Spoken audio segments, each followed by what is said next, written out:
ने कोर्ट में पेश किया था दोनों आरोपियों को, जिन्होंने कोर्ट ने जुडिशियली कस्टडी में उन्हें भेज दिया है। और वहीं आज इस मामले की सुनवाई होगी कि उनको रिमांड पे लेने की बात कही जाएगी मुनका।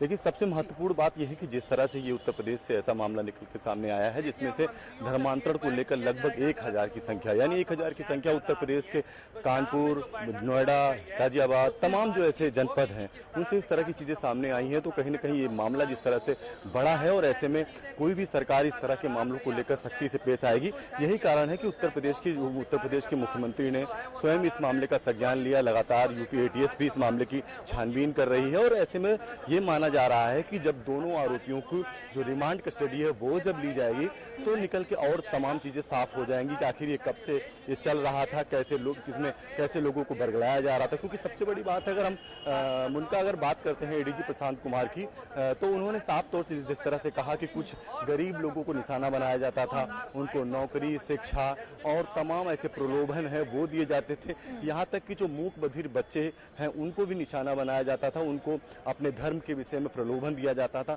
उन्हें समझाया जाता था और उसके बाद जो है उन्हें धर्मांतरण के लिए आगे आया जाता था। तो कहीं ना कहीं तमाम चीजों पर अगर नजर डाले तो उनका ये कहना था कि जिस तरह से इस्लामिक दावा नाम की संस्था है उसके वो रजिस्टर्ड है नोएडा में, और उसके बाद वहां से इस पूरे मामले को अंजाम दिया जाता था। और इसमें से तमाम ऐसे लोग हैं जिनको पहले शामिल कराया जाता था, उसके बाद एक कार्यक्रम कराया जाता, उसमें से जो लोग ऐसे धर्मांतरण के शामिल होते थे उनको लाया जाता था। उसके बाद अन्य लोगों को भी इसमें निमंत्रण दिया जाता था, वो भी लोग उसमें शामिल होते थे और उसके बाद उन्हें दिखाया जाता था कैसे हमारे धर्म में क्या क्या क्या खास चीजें हैं और कैसे जो इस रूपांतरण होने के बाद, धर्मांतरण होने के बाद क्या खास चीजें मिल सकती हैं। तो कहीं ना कहीं जो ये धार्मिक प्रलोभन के तहत ऐसे लोगों को फंसाया गया है और जिसकी संख्या स्वयं एडीजी प्रशांत कुमार ने इस बात को कहा कि जो उनके पास जो आंकड़ा है वो 1000 का है। तो कहीं ना कहीं 1000 के आंकड़े के साथ साथ ये संख्या बढ़ भी सकती है। लेकिन अगर इस बात को लेकर जैसे ही सवाल किया गया था कि आखिर इसमें मेन सरगना कौन है और कैसे लोग इसमें शामिल हो रहे हैं, तो उनका साफ तौर से यही कहना था कि दोनों आरोपियों को जब रिमांड पे लिया जाएगा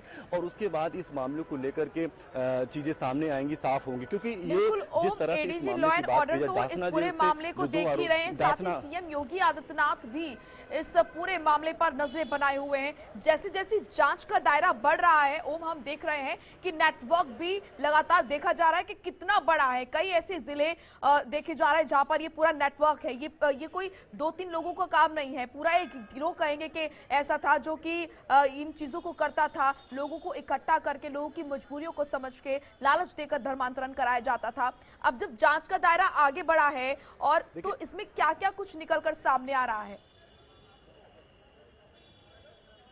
देखिए मुनिका, अगर हम इस मामले की बात कही जाए तो इस मामले की बृहत्ता को, यानी बड़ी चीजों को इस तरह से देखा जा सकता है जिसकी संख्या 1000 हो, यानी 1000 लोगों को जो है स्वयं सबसे पहले धर्मांतरण करा दिया गया हो।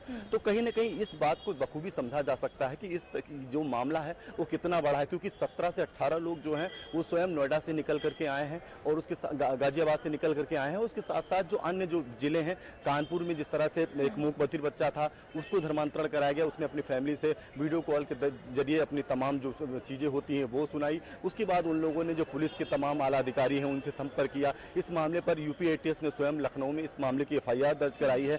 उत्तर प्रदेश के मुख्यमंत्री स्वयं इसका संज्ञान लेते हैं और ऐसे लोगों के खिलाफ एनएसए और जो है एनएसए के तहत कार्रवाई करने की बात कही जाए, करने का आदेश देते हैं। तो कहीं ना कहीं उनका इस बात को बखूबी समझा जा सकता है कि आखिर जिस तरह का मामला है और ऐसे मामले पर जो उत्तर प्रदेश की सरकार है, उत्तर प्रदेश की सरकार, उत्तर प्रदेश के मुख्यमंत्री स्वयं इस मामले का संज्ञान ले रहे हैं और कार्रवाई करने की बात कह रहे हैं। लेकिन सबसे अहम बात यह है कि जो इसका क्लू है वो ढासना जो मंदिर है वहां से जब 2 लोगों को गिरफ्तार किया गया था और उसके बाद जब यूपी एटीएस ने उन तमाम चीजों पर लगातार तथ्यों पर जो है जांच करना शुरू किया और उसके बाद से सारी तमाम चीजें निकल के गई। क्योंकि जिस तरह से अगर बात करते हैं वहां पर जो लोग गिरफ्तार किए गए तो वो भी कन्वर्टेड थे और जिसमें से जो 2 आरोपी हैं उनमें से एक आरोपी स्वयं कन्वर्टेड है। तो कहीं ना कहीं ये जो मकड़जाल है वो एक अहम कड़ी है और लगातार लंबे समय से चल रहा था। लेकिन मोनिका, इसमें सबसे एक और अहम कड़ी है कि आखिर किस तरह से संस्था काम कर रही है, क्योंकि इसमें तमाम पैसों की जरूरत पड़ती है। तो कहीं ना कहीं इसमें कितना बड़ा है और जांच में अभी और क्या कुछ निकलकर सामने आता है। शुक्रिया आपका ओम, तमाम महत्वपूर्ण जानकारी के लिए। अपडेट हम तक